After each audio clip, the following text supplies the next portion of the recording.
Hello everyone, स्वागत है आपका आपके अपने चैनल ज्ञान कलश नॉलेज ड्रॉप्स में।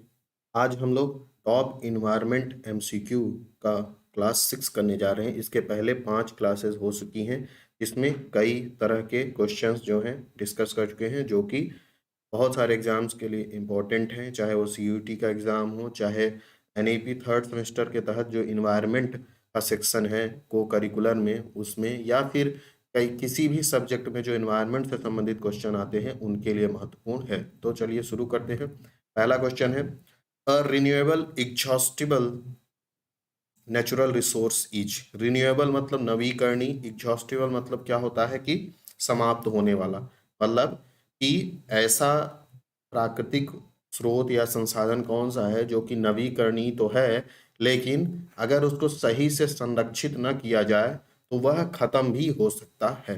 ठीक है, तो कोल तो नवीकरणीय है नहीं, क्योंकि एक बार समाप्त होने के बाद बहुत समय लगेगा। पेट्रोलियम भी नहीं है, मिनरल भी नहीं है, ये तो नवीकरणीय ही नहीं है। फॉरेस्ट एक नवीकरणीय स्रोत है, ठीक है, लेकिन ये एग्जॉस्टिबल भी है, मतलब कि यह अगर आप फॉरेस्ट को केवल काटते जाएं पेड़ पौधों को, लेकिन उनको लगाएं ना, तो एक समय ऐसा आएगा कि वो समाप्त भी हो जाएगा। भले वह प्राकृतिक रूप से धीरे धीरे बढ़े, लेकिन जल्दी ही वो क्या हो जाएगा, समाप्त हो जाएगा। तो जो फॉरेस्ट है, फॉरेस्ट क्या है, रिन्यूएबल एग्जॉस्टिबल नेचुरल सोर्स है, ठीक है ना, रिसोर्स है। तो इसका सही आंसर फॉरेस्ट है।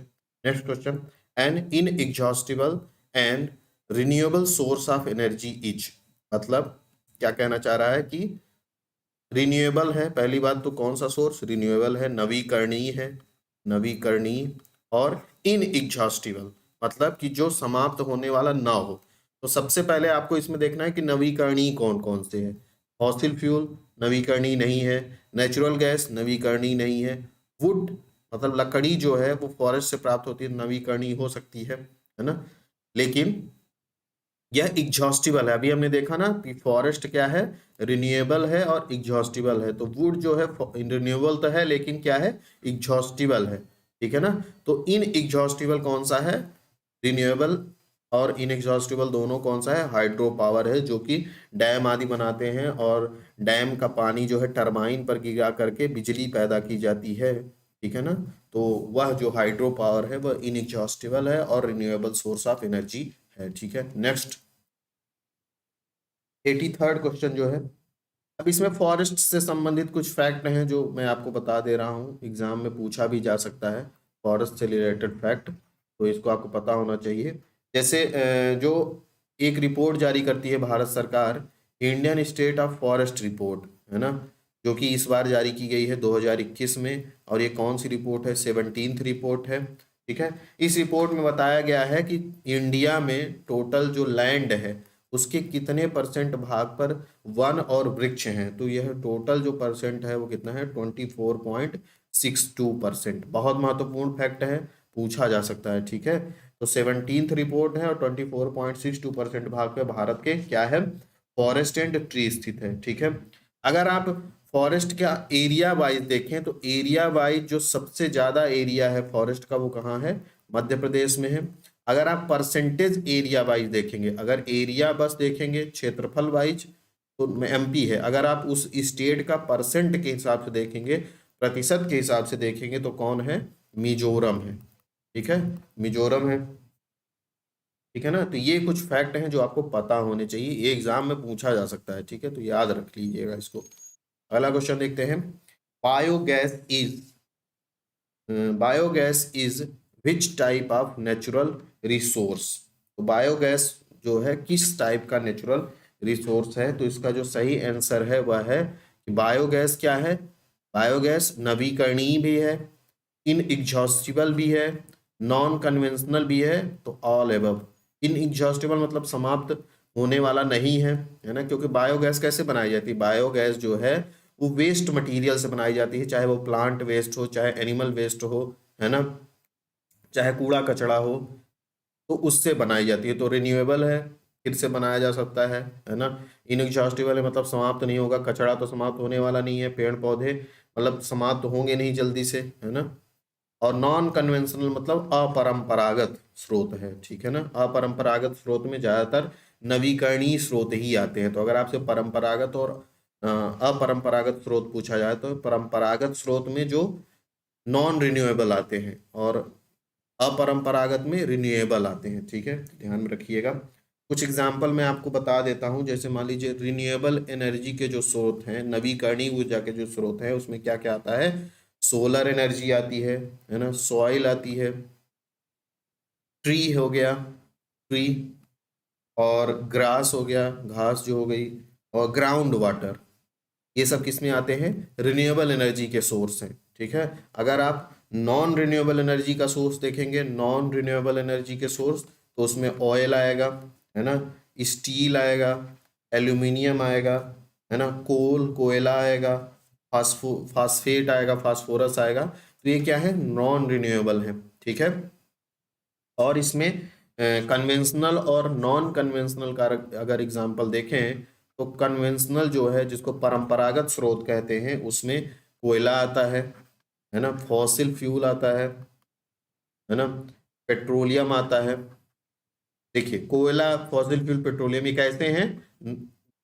मतलब कन्वेंशनल है, परंपरागत है, और साथ ही में कैसे हैं? अनवीकरणीय ऊर्जा के स्रोत, नॉन रिन्यूएबल। ठीक है, तो नॉन रिन्यूएबल और कन्वेंशनल ज्यादातर एक ही होते हैं। ठीक है, और जो अगर आप नॉन कन्वेंशनल देखेंगे, नॉन कन्वेंशनल मतलब गैर परंपरागत स्रोत, तो उसमें सोलर एनर्जी है, विंड एनर्जी है, टाइडल एनर्जी है, तो ये सब है। तो नॉन कन्वेंशनल जो है वो क्या होते हैं? रिन्यूएबल की तरह, उन्हीं उन्हीं को नॉन कन्वेंशनल भी ज्यादातर कहते हैं। ठीक है, तो नेक्स्ट क्वेश्चन देखते हैं, चलिए आगे। A species restricted to a given area is, मतलब कोई प्रजाति है ना, जाति है जो एक गिवन एरिया में, एक निश्चित एरिया में क्या है? रिस्ट्रिक्टेड है, उसी में पाई जाती है और कहीं नहीं पाई जा रही है, तो उसको क्या कहते हैं? उसको कहते हैं इंडेमिक स्पीसीज। क्या कहते हैं? इंडेमिक स्पीसीज है, स्थानीय प्रजाति कहते हैं उसको। ठीक है ना, कोई प्रजाति अगर किसी निश्चित एरिया में पाई जा रही है तो उसको स्थानीय प्रजाति, इंडेमिक स्पीसीज कहते हैं। ठीक है, नेक्स्ट। IUCN स्टैंड फॉर, बहुत महत्वपूर्ण ऑर्गेनाइजेशन है, इसका फुल फॉर्म पूछा गया है। बहुत सारे ऑर्गेनाइजेशन का फुल फॉर्म भी पूछा जा सकता है। तो IUCN, इसका जो फुल फॉर्म है वह है International Union for Conservation of Nature. ठीक है, आई से इंटरनेशनल, यू से Union, C for Conservation, and for natural, nature, natural नहीं, नेचर। ठीक है ना। इसके बारे में कुछ फैक्ट जान लीजिए। इसकी जो स्थापना हुई है वो कब हुई है? 5 अक्टूबर 1948 को हुई। कहाँ पे? फ्रांस में। ठीक है, कहाँ पे हुई है? फ्रांस में स्थापना हुई है। लेकिन इसका जो हेडक्वार्टर है, हेडक्वार्टर कहाँ है?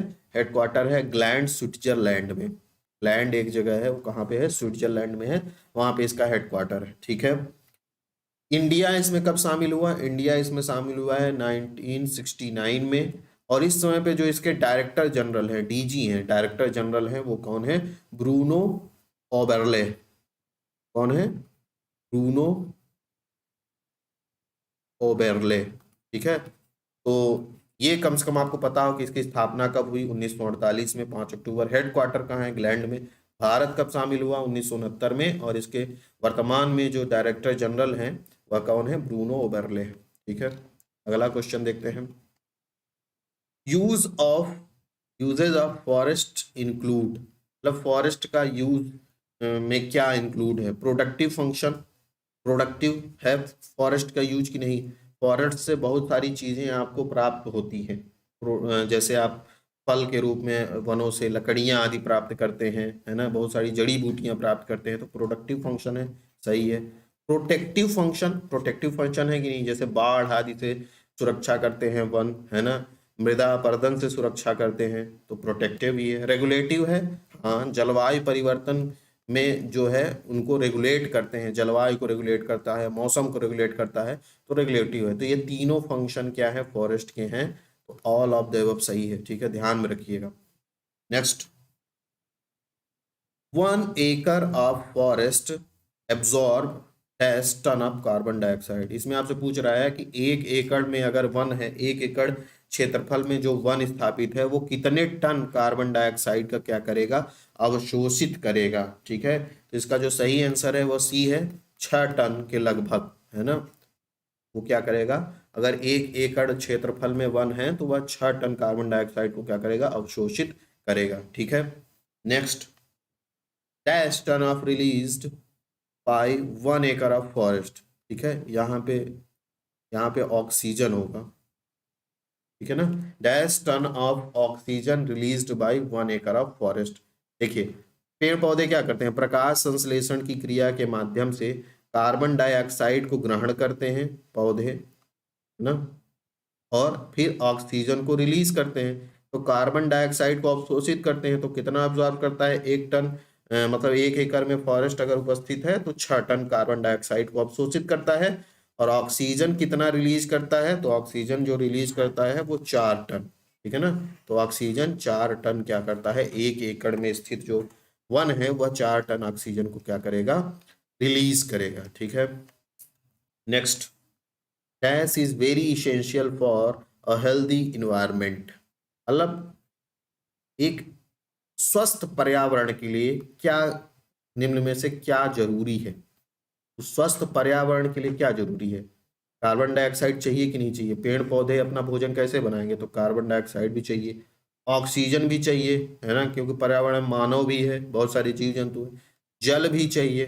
तो तीनों चीजें जो है महत्वपूर्ण है, इसेंशियल है ना, बिना ऑक्सीजन के भी नहीं रह सकते, बिना जल के भी नहीं रह सकते। और कार्बन डाइऑक्साइड भी चाहिए, क्योंकि कार्बन डाइऑक्साइड एक ग्रीन हाउस गैस है जो कि पृथ्वी के तापमान को बैलेंस किए हुए रहता है। ठीक है, तो तीनों ही चाहिए। ठीक है, next, regulation of environmental equilibrium is successfully achieved by, मतलब पर्यावरण में जो संतुलन है, पर्यावरण का जो संतुलन है वो बना रहे या वो है विनियमित होता रहे, वह कैसे अचीव किया जा सकता है, तो इसके लिए सबसे महत्वपूर्ण है फॉरेस्ट रिसोर्स, है ना। पर्यावरण में जो भी समस्याएं हैं, चाहे वह प्रदूषण है, विभिन्न प्रकार के प्रदूषण है, बहुत सारी पर्यावरणीय आपदाओं से संबंधित है, बाढ़ है, सूखा है, जलवायु परिवर्तन है, उसके लिए ज़्यादा से ज़्यादा अगर पेड़ पौधे हैं तो उनसे हम क्या कर सकते हैं, उनसे निपटान कर सकते हैं, उनसे निपटारा कर सकते हैं उनका। ठीक है, तो इन्वायरमेंटल इक्विलिब्रियम तभी स्टैब्लिश होगा जब फॉरेस्ट रिसोर्सेज पर्याप्त मात्रा में हो। ठीक है, अगला question, the peace prosperity and happiness to mankind which is given by, मतलब मनुष्य को शांति, समृद्धि और खुशी जो है मानव को कहाँ से मिल सकती है। ठीक है, तो इसका जो सही आंसर है वो ए ही है, फॉरेस्ट। तो कैसे देखते हैं आप लोग, अगर शांति चाहिए जंगलों में जाते हैं लोग। समृद्धि कैसे है, क्योंकि बहुत सारे हमारे उद्योग जो हैं वनों पे आधारित है, चाहे वो कागज उद्योग हो, चाहे वो दिया सलाई उद्योग हो, है ना, जो कि बहुत सारे लोगों को रोजगार उपलब्ध कर। हैप्पीनेस, खुशी, है ना, शांति का माहौल जहाँ रहता है, जहाँ शांति रहेगी वहीं खुशी रहेगी। तो मैन काइंड को फॉरेस्ट रिसोर्सेज से तीनों चीजें मिलती हैं। ठीक है, तो में रखिएगा। अगला क्वेश्चन है, minimum area of forest required to maintain good ecological balance. Good ecological, पारिस्थितिकी संतुलन के लिए, अच्छा पारिस्थितिकी संतुलन के लिए मिनिमम कितना फॉरेस्ट होना चाहिए पूरे लैंड में। तो अगर विश्व के संदर्भ में देखेंगे, है ना, तो कितना होना चाहिए, लगभग 33% होना चाहिए फॉरेस्ट, है ना, क्योंकि मैक्स मतलब हमारा टारगेट भी है कि हमको 33% जो है फॉरेस्ट होना चाहिए वर्ल्ड में, है ना, या भारत में भी हमने ये टारगेट अपनाया है।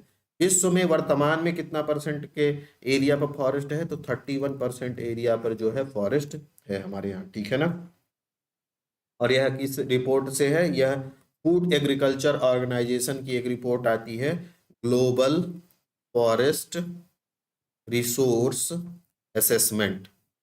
ठीक है, 2020 की रिपोर्ट है, जिसमें यह बताया गया है कि पूरे विश्व के 31% भाग पे क्या है, वन है। ठीक है, अगर भारत का देखें तो भारत का हम आपको अभी बताए हैं, है ना, कि भारत के कितने भाग पर वन है। तो Indian state of forest report की, फॉरेस्ट रिपोर्ट जो है 2021 में आई है, इसमें बताया गया है 24.62% भाग पर भारत के क्या है, वन है।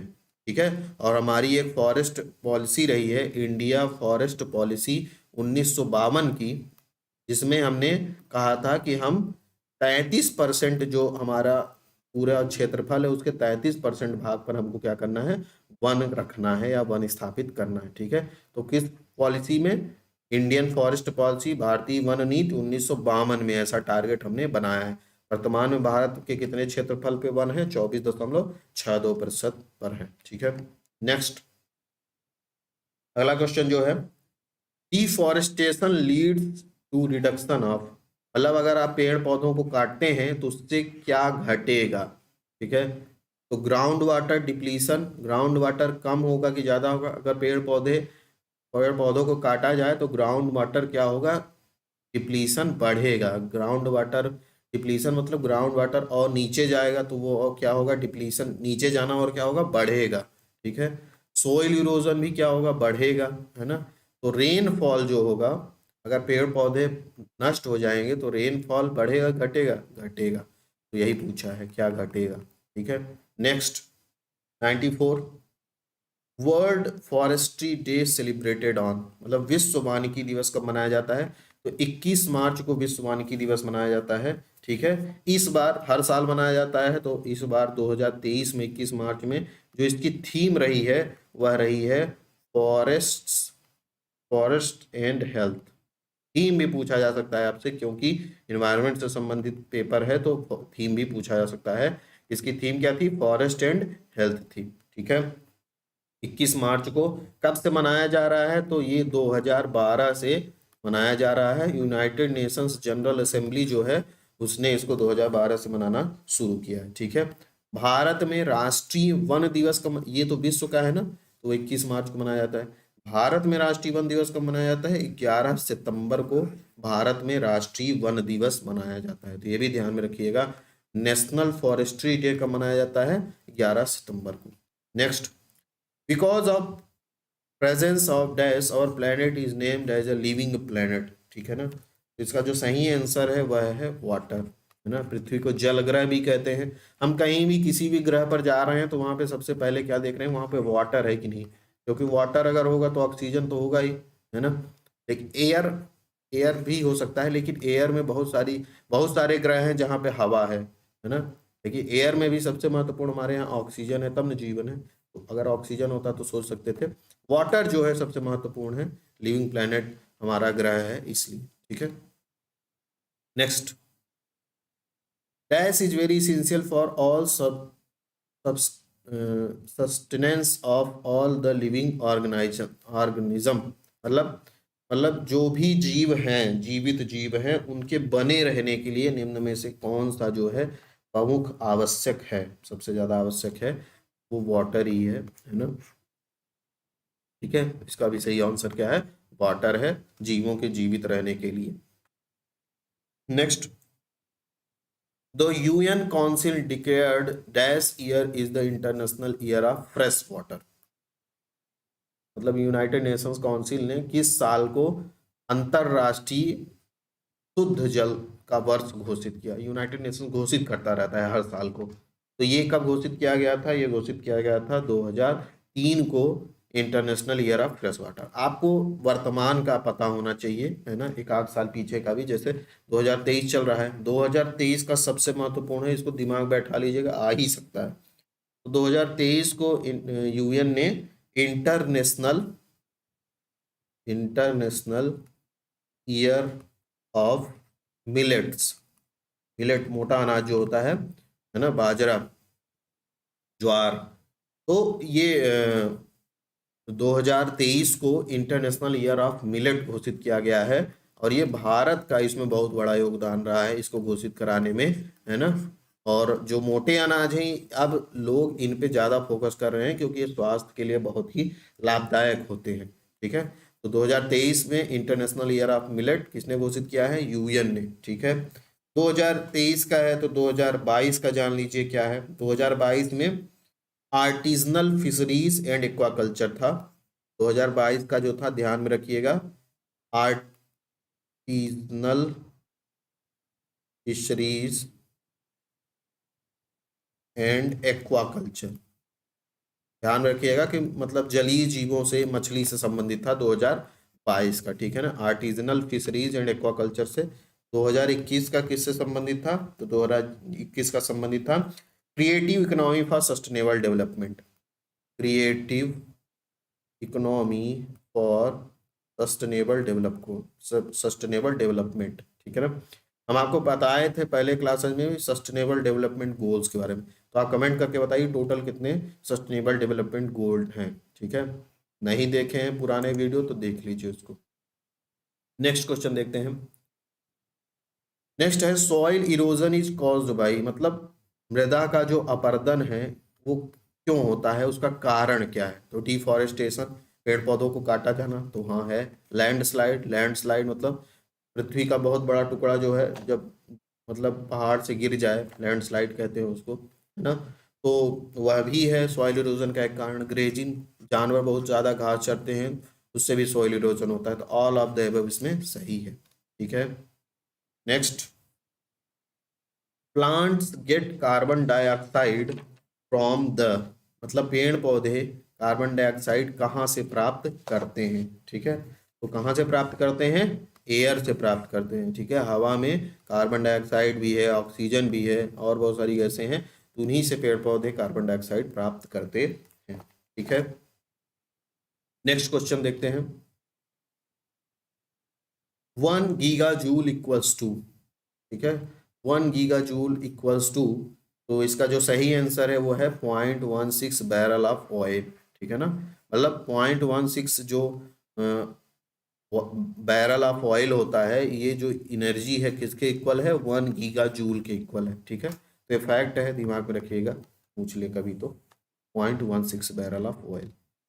एन एवरेज, नेक्स्ट है, an average person consumes dash about dash giga joule per year, मतलब इसमें यह पूछना चाह रहा है कि मनुष्य जो है, एक औसत मनुष्य द्वारा पूरे साल में कितना ऊर्जा का उपभोग किया जाता है। ठीक है, तो इसका जो सही आंसर है वह है डी, 600 गीगा जूल के आसपास जो है एक औसत मनुष्य जो है ऊर्जा का उपभोग करता है। ठीक है ना, चाहे वो खाने के रूप में हो या फिर बहुत सारे यंत्रों को प्रयोग करने के द्वारा है, तो 600 गीगा जूल का उपयोग एक व्यक्ति करता है एक साल में। ठीक है, अगला question, in the under developed countries dash million people die every year due to food scarcity, मतलब भोजन की कमी के कारण अविकसित देशों में कितने लोग जो है हर साल मरते हैं, है ना। मिलियन मतलब 10 लाख, 1 मिलियन कितना होता है, 10 लाख होता है।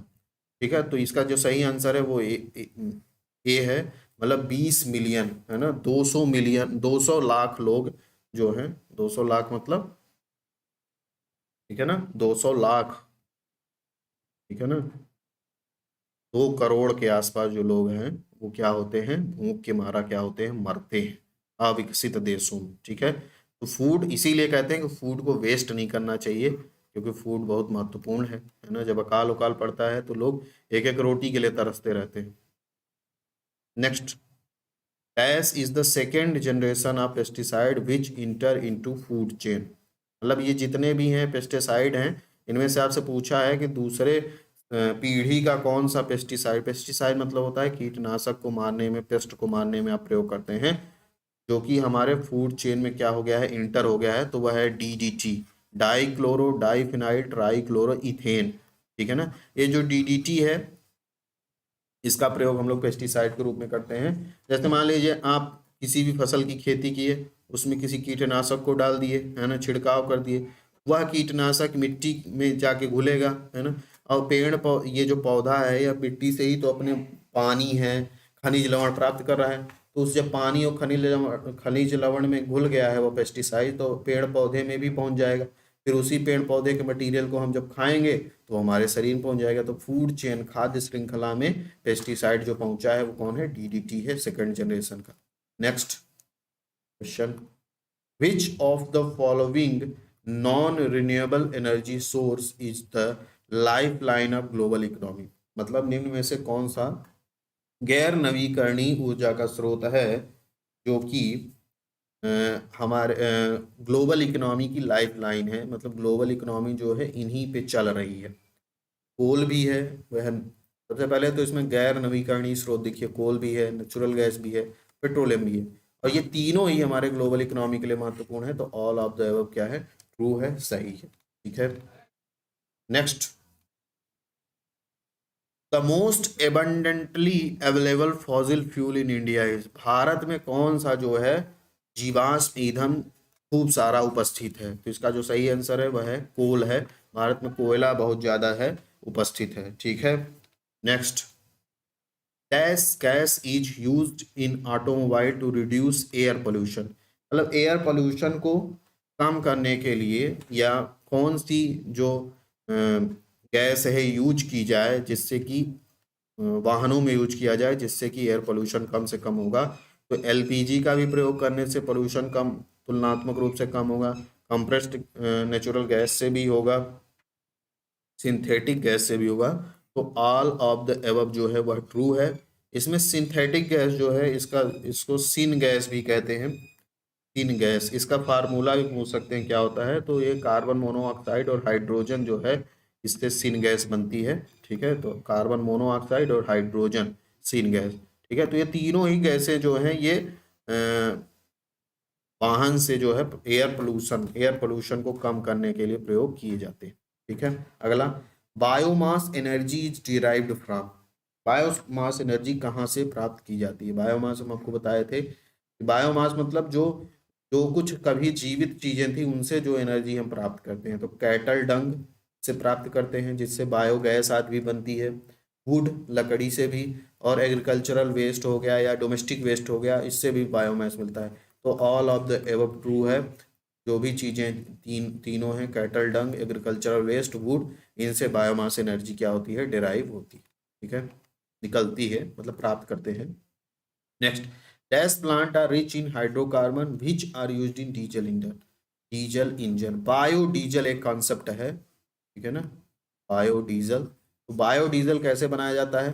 ठीक है ना, तो उसके लिए कुछ पौधे हैं जिनमें ऐसी क्षमता होती है कि जिनमें हाइड्रोकार्बन होता है और इसी हाइड्रोकार्बन से फ्यूल की तरह यूज कर सकते हैं उनसे निकाल के। तो ये इसका जो सही आंसर है वह jatropha curcas and oil palm, palm tree होता है ना, तो jatropha curcas and oil palm जो है ये हाइड्रोकार्बन इनमें बहुत ज़्यादा होता है और इनको डीजल इंजन में प्रयोग किया जा सकता है बायोडीजल तैयार करके। ठीक है, नेक्स्ट,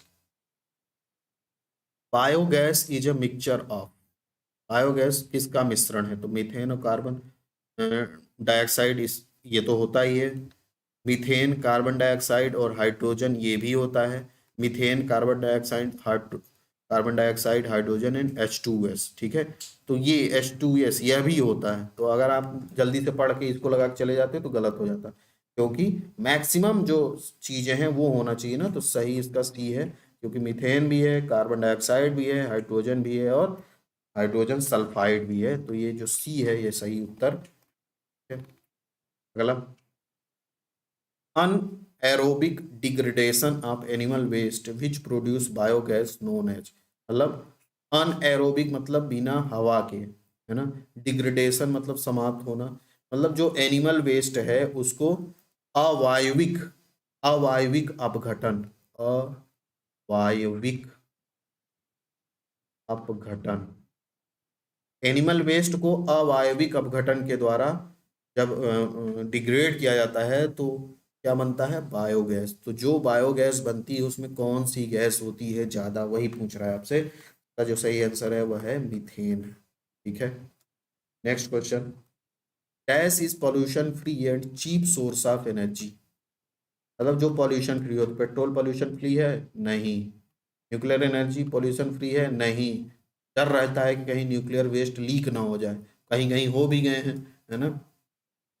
चीप, चीप भी नहीं है, महंगा है। बायोफ्यूल्स, बायोफ्यूल्स पॉल्यूशन फ्री तो हैं लेकिन ये महंगे बहुत हैं, इनको बनाना बहुत महंगा है। अभी अभी हमारे पास सस्ती तकनीक नहीं उपलब्ध है इनको बनाने की, तो यह भी नहीं होगा। बायोगैस जो है यह सस्ता भी है और पॉल्यूशन फ्री भी है। ठीक है, तो ये सस्ते, इसका जो सही आंसर है वो बायोगैस है। Next, dash fuel is future fuel for Mankind, मतलब मानवता के लिए या मानव के लिए भविष्य का जो ईंधन है वो क्या है? वो हाइड्रोजन फ्यूल है। ठीक है ना, तो हमारा भविष्य का ईंधन क्या है? Hydrogen fuel. Next, when hydrogen combines with oxygen produce about dash kilo joule पर मोल ऑफ एनर्जी, मतलब जब हाइड्रोजन और ऑक्सीजन मिलते हैं तो क्या बनता है, H2O बनता है, ठीक है ना। तो ट्वाइस हाइड्रोजन प्लस, तो यहाँ पे ट्वाइस H2O बनेगा, ठीक है। तो ये जब दोनों मिलते हैं तो क्या होगा, जब दोनों मिलते हैं तो H2O तो बनता ही है, साथ ही में एनर्जी भी निकलती है, रिलीज होती है एनर्जी। वह एनर्जी जो रिलीज होती है वो कितनी होती है, वही आपसे पूछ रहा है। तो 584 kilo joule, 584 kilo joule energy क्या है, रिलीज होती है। नेक्स्ट, LED स्टैंड फॉर, आप लोग LED की टीवी भी यूज करते हैं, LED का बल्ब भी यूज करते हैं, तो उसका फुल फॉर्म क्या है, तो उसका फुल फॉर्म जो है, ना तो डिवाइस है, ना तो इंक्रिप्शन डिवाइस है, ना तो इवेंट डिटेक्टर है। का सही आंसर है लाइट इमिटिंग डायोड। क्या है, light emitting diode. Next, the term ecosystem was first introduced by, ये पहले के भी क्लासेस में क्वेश्चन किए हैं। तो इकोसिस्टम जो शब्द है वो किसने दिया था, तो इकोसिस्टम शब्द दिया था सर आर्थर टांसले ने। बहुत महत्वपूर्ण है ये जो इकोसिस्टम है, इकोलॉजी है, ये सब किसने दिया था, उनके नाम पूछे जाते हैं, तो सर आर्थर टांसले इकोसिस्टम दिए थे। Next, the word ecology coined by, ecology शब्द किसने दिया था, तो अर्नेस्ट हैकल ने दिया था इकोलॉजी शब्द, ठीक है। तो इकोसिस्टम शब्द किसने दिया था, टांसले ने, और इकोलॉजी किसने दिया था, अर्नेस्ट हैकल ने, ठीक है। Next, in an ecosystem the energy flow is always, मतलब इकोसिस्टम जो होता है पारिस्थितिक तंत्र, उसमें जो ऊर्जा का प्रवाह है वो कैसे होता है, तो वो हमेशा क्या होता है, यूनी डायरेक्शनल होता है, एक दिशीय होता है। कैसे, सन है, सन से प्लांट, सूर्य के प्रकाश की उपस्थिति में अपना भोजन बनाए, प्लांट को किसने खा लिया, जो शाकाहारी जीव है उन्होंने खाया, ठीक है। फिर इसको किसने खाया, मांसाहारी ने खाया, और मान लीजिए मर गया, जब ये मर जाते हैं, जीव मृत हो जाते हैं, तो इनको अपघटक नष्ट कर देते हैं, ठीक है। तो ये यूनी डायरेक्शनल, ये एनर्जी का फ्लो है, मतलब यहाँ से यहाँ एनर्जी, फिर यहाँ से यहाँ, फिर यहाँ से यहाँ, फिर यहाँ से यहाँ, फिर यहाँ से फिर इन्वायरमेंट में चली जाएगी, पर्यावरण में, ठीक है। तो ये एक ही दिशा में हमेशा एनर्जी फ्लो करती है, इसीलिए उसको कहते हैं ऑलवेज यूनी डायरेक्शनल, एक दिशीय, ठीक है। तो बहुत महत्वपूर्ण है, ध्यान रखिए। अगला, the upper part of an aquatic ecosystem contain, मतलब ये आपसे पूछ रहा है कि जो जलीय पारिस्थितिक तंत्र है, मान लीजिए ये कोई तालाब है या समुद्र है, तो यहाँ पे पानी भरा हुआ है, तो अब इसमें हर जगह जीव पाए जाते हैं, कुछ जीव यहाँ उपस्थित होंगे, कुछ यहाँ उपस्थित होंगे, ठीक है। तो उसी में से पूछ रहा है कि कौन कहाँ उपस्थित होता है, ठीक है। तो इसका जो सही आंसर है वह है बी, B&C। प्लैंकटन क्या होते हैं, प्लैंकटन जो है वह है जैसे स्थलीय भागों पर क्या होते हैं, पेड़ पौधे होते हैं ना उत्पादक, वैसे ही समुद्रों में जो उत्पादक होते हैं, एल्गी होती है जो फोटोसिंथेसिस कर सकते हैं, प्रकाश संश्लेषण, उनको प्लैंकटन कहते हैं, ठीक है ना। तो ये यहाँ पे उत्पादक होते हैं समुद्री जीव में, मतलब समुद्र में ये उत्पादक होते हैं प्लैंकटन, ठीक है। जो नेक्टन्स होते हैं ये यहीं ऊपरी भाग में उपस्थित होते हैं, और ये एक्वाटिक एनिमल कहलाते हैं, जलीय जीव कहलाते हैं, ठीक है ना। लेकिन इसमें जो पहला दिया हुआ था बेंथोस, ये बेंथोस कहाँ पाया जाता है, समुद्री सतह के पास पाया जाता है, मतलब ये ऑर्गेनिज्म है, लेकिन ये कहाँ होता है, लोअर में होता है, एक्वाटिक इकोसिस्टम में लोअर में। तो बेंथोस लोअर होता है, लोअर में होता है, बाकी ये प्लैंकटन और नेक्टन जो है अपर पार्ट इकोसिस्टम में पाए जाते हैं, ठीक है। Next, the region of earth where life exist is known as, तो मतलब पूछ रहा है कि पृथ्वी का वह क्षेत्र जहाँ पे जीवन पाया जाता है उसको क्या कहते हैं, उसको कहते हैं जैव मंडल, बायोस्फीयर। पहले बता चुके हैं कि स्थल मंडल, जल मंडल और वायुमंडल जहाँ तीनों मिलते हैं, और वहाँ पे क्या बनता है, बायोस्फीयर या जैव मंडल बनता है, और वहीं पे जीवन पाया जाता है, ठीक है। तो ये ध्यान में रखिएगा। अगला क्वेश्चन देखते हैं। In the biosphere energy is received from, मतलब बायोस्फीयर में एनर्जी कहाँ से रिसीव होती है, ठीक है ना। तो सन से होती है, ट्रू है, ज़्यादातर मैक्सिमम जो एनर्जी है वो सन से मिलती है, कुछ एनर्जी पृथ्वी के आंतरिक भाग से भी मिलती है, इंटीरियर ऑफ अर्थ से भी मिलती है, तो ये दोनों ही सही है। तो इसका सही आंसर हो जाएगा C, A and both are correct. सबसे ज़्यादा मैक्सिमम जो एनर्जी मिलती है वो सन से ही मिलती है, लेकिन कुछ एनर्जी जो है वो इंटीरियर ऑफ अर्थ से भी मिलती है, इसलिए इसका आंसर क्या है, सी है। Next, ecosystem is smallest unit of, मतलब जो पारिस्थितिक तंत्र है वह स्मॉलेस्ट यूनिट है, छोटी यूनिट है, छोटी इकाई है किसकी, बायोस्फीयर की, जैव मंडल की छोटी इकाई क्या है, इकोसिस्टम है, पारिस्थितिक तंत्र है। ठीक है, नेक्स्ट क्वेश्चन देखते हैं। इकोलॉजी, पारिस्थितिकी, deals with the study of, ecology में आप किसकी स्टडी करते हैं, तो इकोलॉजी में आप बायोटिक और एबायोटिक का स्टडी करते हैं। बायोटिक मतलब क्या होता है, जो जीवित है, जैविक घटक, और अबायोटिक अजैविक घटक, तो इनका अध्ययन आप करते हैं किसमें, इकोलॉजी में करते हैं। तो इसका जो सही आंसर है वो इन्वायरमेंट नहीं होगा, लिविंग बीइंग नहीं होगा, और इसका ऑप्शन होगा B, living and non living, living को बायोटिक में, नॉन लिविंग को एबायोटिक में। तो ecology living and non living दोनों का अध्ययन किया जाता है, ecology. Next, next question, the pyramid of energy in an ecosystem, है ना। पिरामिड हम आपको बताए थे क्या होता है, तो पिरामिड जो है, अगर ऊर्जा का पिरामिड देखेंगे तो वो हमेशा क्या होता है, सीधा होता है, ये दिमाग में बैठा लीजिए, है ना, पूछा जाता है कई बार, ऊर्जा का पिरामिड क्या होता है, हमेशा सीधा होता है। एक रूल काम करता है इकोसिस्टम में कि 10% ही एनर्जी जो है अपने से आगे वाले ट्रॉपिक लेवल पर ट्रांसफर होता है। जैसे मान लीजिए प्लांट है, ठीक है, प्लांट क्या होते हैं, प्रोड्यूसर होते हैं, प्रोड्यूसर उत्पादक होते हैं, फिर प्राथमिक उपभोक्ता होता है, फिर द्वितीयक उपभोक्ता होता है, फिर तृतीयक उपभोक्ता होता है। मतलब प्लांट को जो खाएगा वो शाकाहारी होगा, शाकाहारी को जो खाएगा मांसाहारी, फिर मांसाहारी जो खाएगा वो क्या होगा, सर्वाहारी होगा। तो यहाँ प्रत्येक द्वारा 10% ही एनर्जी का क्या है, ट्रांसफर। मान लीजिए प्लांट ने एनर्जी जो प्रकाश संश्लेषण से बनाया वो बनाया 1000 यूनिट, तो जब जो ये शाकाहारी जीव इसको खाएगा तो 1000 का 10% इसको क्या होगा, मिलेगा। तो 1000 का अगर आप 10% निकालेंगे तो कितना आएगा, 100 आएगा। फिर जब ये इस शाकाहारी को मांसाहारी खाएगा तो इसका 10% इसको मिलेगा, तो 10। फिर जब सर्वाहारी खाएगा तो 1, है ना। तो ये देख रहे हैं ऊर्जा क्या होती जा रही है, घटती जा रही है। तो जब आप इसी को एक पिरामिड बना के दिखाते हैं, पिरामिड कैसा होता है, ऐसा होता है, ठीक है, पिरामिड इस तरीके का होता है। तो जब आप इनको पिरामिड में दिखाते हैं, और पिरामिड में हमेशा उत्पादक नीचे होता है और ऊपर जाते जाते उत्पादक, फिर उत्पादक होगा, फिर शाकाहारी, मांसाहारी, सर्वाहारी, है ना। तो जब यहाँ पे देखें आप, सबके सबसे ज्यादा एनर्जी किसके पास है, उत्पादक के पास। तो प्लांट के पास सबसे ज्यादा एनर्जी होगी, तो यहाँ बेस सबसे ज्यादा चौड़ा होगा, ठीक है। तो यहाँ पे 1000 यूनिट। फिर देखेंगे शाकाहारी के पास 100 यूनिट, फिर 10 यूनिट, फिर 1 यूनिट। तो ये देख रहे हैं इस तरीके से, तो एनर्जी हमेशा ऐसे ही फ्लो होगी, चाहे कोई भी फूड चेन हो। तो इसीलिए जो एनर्जी का पिरामिड है वो हमेशा क्या होता है, अपवर्ड होता है, अपराइट होता है, या फिर सीधा होता है। ये आपको दिमाग में रखना है, ठीक है।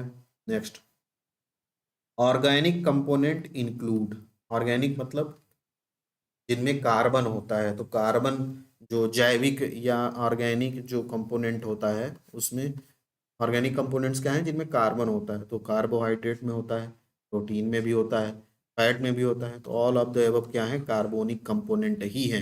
कार्बोहाइड्रेट, प्रोटीन और वसा जो है ये ऑर्गेनिक कंपोनेंट ही कहलाते हैं, ठीक है। अगला question, which is called autotrophs, autotrophs मतलब होता है स्वपोषी, है ना। हेटेरोट्रॉप्स मतलब होता है परपोषी। तो ऑटोट्रॉप मतलब स्वपोषी, कौन अपना भोजन स्वयं बनाते हैं, तो चिड़िया अपना भोजन स्वयं बनाती है, नहीं। एनिमल, नहीं। ग्रीन प्लांट्स जो हैं प्रकाश संश्लेषण के द्वारा अपना भोजन स्वयं बनाते हैं, इसीलिए इनको उत्पादक भी कहते हैं, ठीक है ना। और बाकी स्वपोषी के अलावा जो परपोषी होते हैं उनको क्या कहते हैं, उपभोक्ता कहते हैं। इन्हीं परपोषी में कुछ शाकाहारी होते हैं, कुछ मांसाहारी होते हैं, कुछ सर्वाहारी होते हैं, ठीक है ना। ये next, photosynthesis is a process which by which plants prepare their own food by using, मतलब प्रकाश संश्लेषण के बारे में पूछ रहा है कि प्रकाश संश्लेषण एक प्रक्रिया है जिसमें पेड़ पौधे अपना भोजन बनाते हैं। वह भोजन कैसे बनाते हैं, तो कार्बन डाइऑक्साइड का यूज करते हैं, जल का यूज करते हैं, और प्रकाश का यूज करते हैं। और पेड़ पौधों की जो पत्तियां हैं, तो कौन फूड बनाता है? पेड़ पौधे की जो पत्तियां होती हैं उनमें क्या होता है? क्लोरोफिल होता है। यह क्लोरोफिल जो है प्रकाश की उपस्थिति में कार्बन डाइऑक्साइड को ग्रहण करके पानी की उपस्थिति में अपना भोजन बनाता है। तो फूड और एनर्जी जो है जनरेट होती है, फूड बनता है प्लस ऑक्सीजन रिलीज होता है प्रकाश संश्लेषण की क्रिया में। ठीक है, तो ये ऑल ऑफ द एबव सही है कि प्लांट को अपना फोटोसिंथेसिस करने के कार्बन डाइऑक्साइड भी चाहिए, लाइट भी चाहिए, क्लोरोफिल भी चाहिए और जल भी चाहिए। ठीक है, next. During photosynthesis green plant producing their own food in the form of, मतलब मैं आपको बताया ना अभी प्रकाश संश्लेषण कैसे होता है। उस प्रकाश संश्लेषण में जो फूड बनाते हैं पेड़ पौधे, तो वो उनका फॉर्म क्या होता है, क्या बनाते हैं? वो तो ग्लूकोज बनाते हैं। ठीक है ना, लेकिन इस ग्लूकोज को फिर बाद में पॉलीमेरिक फॉर्म में चेंज कर लेते हैं और क्या बना लेते हैं? पॉलीमेरिक फॉर्म ऑफ कार्बोहाइड्रेट बनाते हैं, जिसको क्या कहते हैं? स्टार्च। तो मान लीजिए अगर ऑप्शन में आपको ना दिया होता ग्लूकोज, स्टार्च दिया होता तो यही सही होता। ठीक है, लेकिन अगर स्टार्च नहीं दिया है, ग्लूकोज दिया है, तो ग्लूकोज सही होगा। फोटोसिंथेसिस से प्लांट जो अपना फूड बनाते हैं उसका फॉर्म क्या होता है? ग्लूकोज होता है, और ग्लूकोज को ही वो कन्वर्ट कर देते हैं पॉलीमेरिक फॉर्म ऑफ कार्बोहाइड्रेट में, जिसको क्या कहते हैं? स्टार्च कहते हैं। Next, example of primary consumer, प्राथमिक उपभोक्ता का उदाहरण क्या है? प्राथमिक उपभोक्ता का उदाहरण क्या है? तो स्नेक जो है प्राथमिक तो है कि नहीं, है ना? स्नेक किसको खाता है? स्नेक फ्रॉग को खा सकता है, तो ये नहीं होगा। फ्रॉग ये कैसा है? ये द्वितीयक उपभोक्ता है।